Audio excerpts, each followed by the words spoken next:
Friends welcome back to my channel. केमन आछो तोमरा सबाई? आज के चले आसलाम तोमादेर माझखाने नतून एकटी भिडियो निये।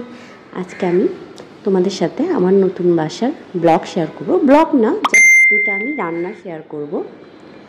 एखाने आमी एई मासेर 1 तारिख थेकेई माने बासाय उठेছি, किन्तु ओठार पर तोमादेर साथे आसले भिडियो शेयर करार सुयोग हयनि। तारपरे आमी ईদের छुटिते बाड़ी गिয়েছিলাম। सो एटाई आमार फार्स्ट ब्लग आजके আমার নতুন বাসায়। তো অবশ্যই তোমাদের সাথে আমি পরে একদিন শেয়ার করব আমার বাসাটার ভিডিও।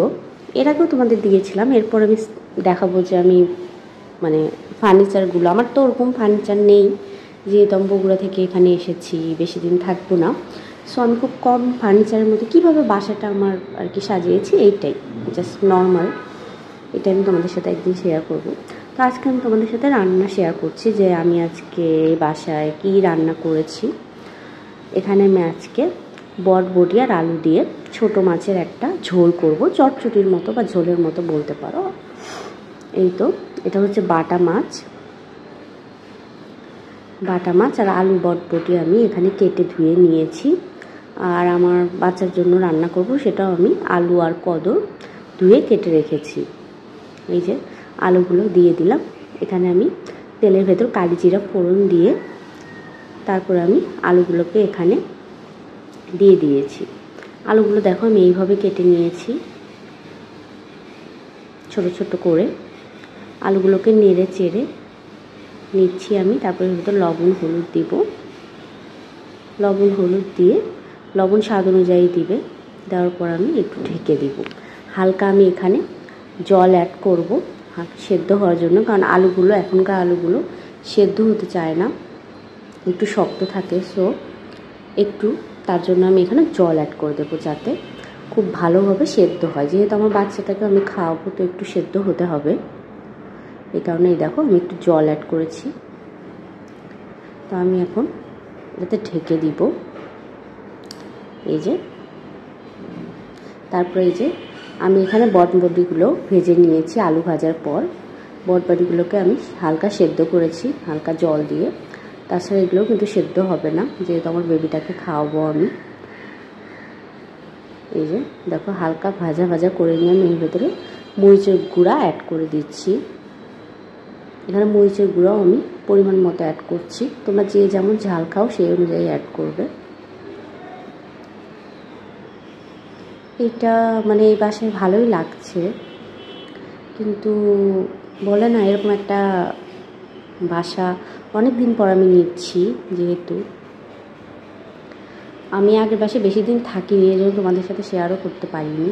এই দেখো কথা বলতে বলতে আমার এই যে আমি তরকারিগুলোর ভেতরে ঝোল দিয়ে দিয়েছি। তো এখানে বলে না যে ফুল ফ্যামিলি একসাথে থাকলে সেখানে খুব ভালো লাগে, কিন্তু এখানে আসলে আমার হাজব্যান্ডটা তো দূরে থাকে, এই জন্য আসলে এই বাসা নিয়েও আমার অতটা আসলে এখন ইচ্ছা হয় না সাজাতে। যেহেতু দূরে থাকে সবাই, যখন ফ্যামিলি একসাথে থাকে তখন কিন্তু মনটাও ভালো লাগে এবং সাজাতেও ইচ্ছা করে।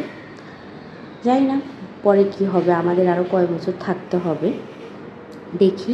আমার বাচ্চাটার জন্য যেহেতু আমি আসছি এখানে। তারপরে দেখো আমি এর ভিতরে মাছ অ্যাড করে দিলাম, মাছ অ্যাড করে দিব এবং একটু জাল দিয়ে কিন্তু আমি এটা নামিয়ে ফেলব। এই দেখো আমার তরকারিটা কিন্তু প্রায় হয়ে গেছে। এই যে এই তো এই গরমের সময় পাতলা ঝোলগুলো খেয়ে দেখবে, শরীরও ভালো থাকবে। দেখবে গরমে খুব ভালো লাগে। তেল মশলা খাবার অ্যাভয়েড করাই ভালো গরমের ভেতরে। তারপরেও আমাদের ভালো লাগে আসলে তেল মশলা বা পেঁয়াজ ভুনা টাইপের খাবার। তো এরকম পাতলা ঝোল আমি খাই গরমের ভেতরে। তারপরে রান্না করতে করতে মনে হলো যে ফ্রিজে আম রাখা আছে। এটা কিন্তু আমার বাড়ির আম, আমার দেশের বাড়ির আম। এটা হচ্ছে হাড়ি ভাঙা আম। তো ভাবলাম যে ফ্রিজে আছে, একটু ঠান্ডা কিছু হলে মন্দ হয় না। তো এই যে আম কেটে নিলাম, ভাবলাম যে খাবো। আর এদিকে রান্না করছি। আর আমার ছেলেটা হচ্ছে ওখানে খেলছে। আমার শাশুড়ি আছে, যেহেতু এখন এই বাসায় আমি আর আমার শাশুড়ি আছি। ঈদের আগে আমার মা বাবা ছিল, তো আমরা সবাই বাসা টাসা মানে বাসার সব কিছু চেঞ্জ করে আমরা পরের দিনই চলে গিয়েছি, এই জন্য তোমাদের সাথে আমি কোনো ভিডিওই শেয়ার করতে পারিনি, বাসা চেঞ্জের ভিডিও। তারপরে ভাবলাম যে কী ভাজি করা যায়, তো শাক ছিল, এটা হচ্ছে কলমি শাক ভাজি। এখানে কেটে ধুয়ে রেখেছি এখানে এইভাবে। তারপর এখানে আমি পেঁয়াজ ভাজবো। এই দেখো আমগুলোকে আমি এইভাবে কেটে নিয়েছি। এইভাবে খেতে ভালোও লাগে, কিন্তু আমি এইভাবেই কেটে নিই, ভালোই লাগে আমার কাছে। এই দেখো আমার এরকম আম খেতেই ভালো লাগে, একদম নরম আম আমি একদম পছন্দ করি না, আমার এরকম একটু শক্ত শক্ত আমই ভালো লাগে, তো সেই জন্যই আসলে এইভাবে কেটে নেওয়া। এই দেখো খেতে সুবিধাও হয়, একটু খাচ্ছি আবার ভাবলাম যে একটু রান্না করি, তো কড়াইয়ে তেল দিয়ে তার ভিতরে আমি পেঁয়াজ ভেজে নিচ্ছি। পেঁয়াজগুলো হালকা ভাজা ভাজা করে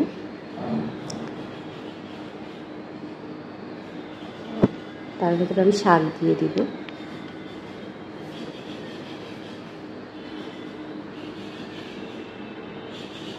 এই দেখো পেঁয়াজগুলো ভাজা হয়েছে,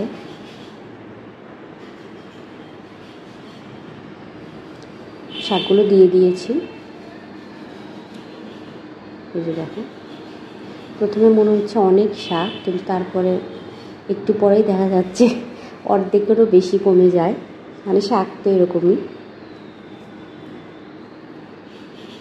তারপরে এর ভেতর আমি স্বাদ অনুযায়ী লবণ দিব আর হালকা হলুদ দিব, যেহেতু শাক খুব অল্প পরিমাণেই হলুদ দিব আমি। তারপরে হালকা নেড়ে চেড়ে দিচ্ছি। এরপরে দেখা যাবে যে কথা বলতে বলতেই শাক অর্ধেক হয়ে গিয়েছে। দেখো নেড়ে চেড়ে নিচ্ছি আমি, যেহেতু লবণ অ্যাড করেছি।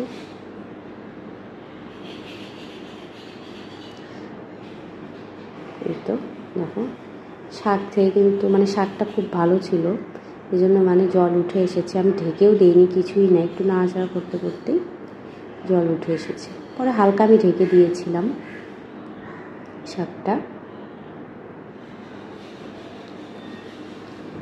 এই যে দেখো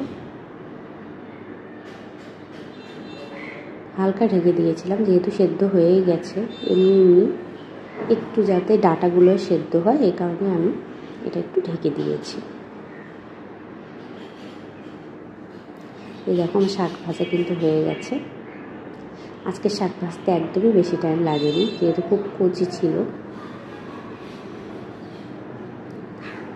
তো এই যে আমার বাসার নতুন চুলা, যেদিন শুরুতে উঠেছিলাম তার সেই দিনই চুলা সেট করেছে, তো সেই দিন আমি ভিডিও করেছি। এটা আরএফএলের চুলা,